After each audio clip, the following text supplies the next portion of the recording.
ایسی ہی علمی شاہکار کی بارگاہ میں ناظرین آج ہم چلیں گے جو دنیا آسمان پہ ہمیشہ چمکتے رہے ہیں اور ہمیشہ چمکتے رہیں گے، یعنی شیخ السنہ امام ابو بکر احمد بن حسین بیہقی رحمۃ اللہ علیہ، جنہیں امام بیہقی رحمۃ اللہ علیہ کے نام سے پکارا جاتا ہے۔ ناظرین کرام، ایک بات تو ذہن میں رکھیے کہ یہ اللہ کا نظام ہے، وہ جسے چاہے اپنے دین کے کاموں کے لیے منتخب کر لے، اور یہ بھی اسی کا کرم ہے کہ وہ جسے اپنے کاموں کے لیے چنتا ہے پھر ان میں وہ جستجو، وہ لگن اور وہ صلاحیتیں بھی پیدا کر دیتا ہے جس سے وہ دین کی خدمت کرتے ہیں، اور پھر وہ وقت آتا ہے جنہیں دیکھ کر زمانہ دنگ رہ جایا کرتا ہے۔ لہٰذا قدرت کے اسی انتخاب میں کچھ لوگ بچپن ہی سے الٹرا جینیس اور فوکسڈ ہوا کرتے ہیں، جن کی ہستی بچپن ہی سے اپنی منزل کا پتہ دے رہی ہوتی ہے۔ ایسی ایک انتہائی بلند پایہ اور عظیم المرتبت ہستی مجتہد وقت شیخ الاسلام، فقیہ جلیل، حافظ کبیر، حافظ الحدیث، امام الحدیث و شیخ السنہ، محسن امت امام ابو بکر احمد بن حسین بیہقی المعروف امام بیہقی رحمۃ اللہ علیہ کی ناظرین، جن کا نام رہتی دنیا تک اقوال و افعال رسول صلی اللہ علیہ وآلہ وسلم کی ترویج کی نسبت سے ہمیشہ چمکتا رہے گا۔ امام بیہقی رحمۃ اللہ علیہ وہ ہستی ہیں جو بچپن ہی سے حدیث مبارکہ کے علم کی تحصیل و تکمیل اور اس کی جمع و تحریر میں مکمل طور پہ مشغول ہو گئے تھے۔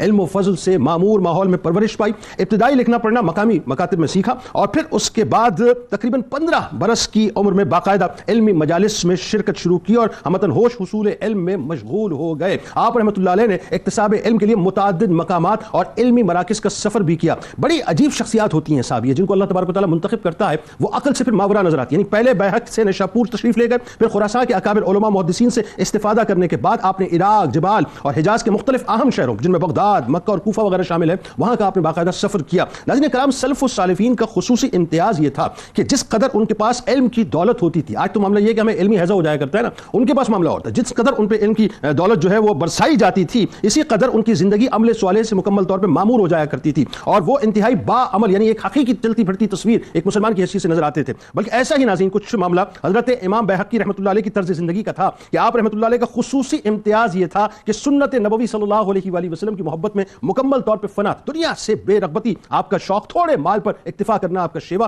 کثرت عبادت آپ کا طریقہ، زہد و ورع اور زہد و تقوی، پرہیزگاری، رجوع الی اللہ آپ کی زندگی کا بنیادی طور پہ مقصد تھا۔ آپ کے بارے میں یہ بھی بیان کیا جاتا ہے کہ وفات سے تقریباً 30 برس پہلے آپ نے مسلسل روزے رکھنا شروع کر دیے تھے۔ اس کے علاوہ لیڈرشپ کی بھی کوالٹیز اللہ تبارک و تعالیٰ نے آپ کو ایسی عطا فرمائی کہ آپ اپنے زمانے کے سیاسی قائد بھی تھے، حسن تدبر کے مالک بھی تھے اور دانش مندی کے حامل بھی تھے۔ آپ نے سنن کو جس خوبی و خوبصورتی سے جمع و ترتیب کیا، یعنی اس کی ناظرین مثال جو ہے نہیں ملتی۔ آپ رحمۃ اللہ علیہ کے اوصاف اس قدر بلند تھے کہ ابن عساکر رحمۃ اللہ علیہ جیسی شخصیت بھی پکار اٹھی کہ مجھے شیخ ابو الحسن الفارسی نے جناب امام بیہقی رحمۃ اللہ علیہ کی بابت لکھا ہے کہ آپ سیرت علماء کا عملی نمونہ تھے، انتہائی تھوڑے پر قناعت فرمانے والے اور زہد و ورع کے اعلیٰ اوصاف سے مزین تھے، اور حد یہ ہے کہ تا دم زیست اسی طرز حیات پر کاربند رہے۔ اللہ تعالیٰ نے آپ رحمۃ اللہ علیہ کو بے انتہا قوی حافظہ عطا فرمایا تھا، یہ بھی اللہ کا انعام ہوا کرتا ہے ناظرین۔ آپ رحمۃ اللہ علیہ کے حفظ و ضبط اور ثقافت و اتقان پر ائمہ فن اور محدثین کا مکمل طور پہ اتفاق ہے۔ معرفت حدیث میں بھی عظیم المثال تھے صاحب، اور غیر معمولی مہارت رکھتے تھے۔ یعنی اللہ تعالیٰ نے آپ کی طرز زندگی کو انتہائی عالیشان اس اعتبار سے رکھا